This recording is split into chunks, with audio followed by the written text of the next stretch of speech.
আজকে আমরা এখানে তৈরি করে নিব। পেঁয়াজগুলো একটু লাল হয়ে আসলে দিয়ে দিব 2টা ডিম।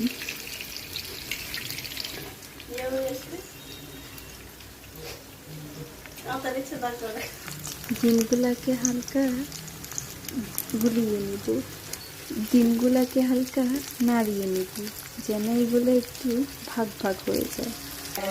সবগুলো একটু সিদ্ধ হয়ে আসলে এখানে দিয়ে দিব আগে থেকে সিদ্ধ করে রাখা নুডলস এবং পাস্তা।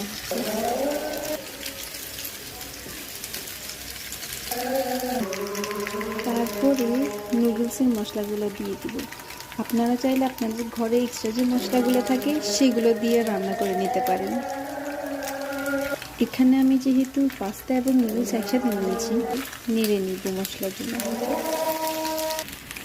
এগুলো নাড়িয়ে নেওয়ার পর স্বাদ মতো একটু সয়া সস দিয়ে দিব। এটা অপশনাল, আপনারা চাইলে না দিতে পারেন।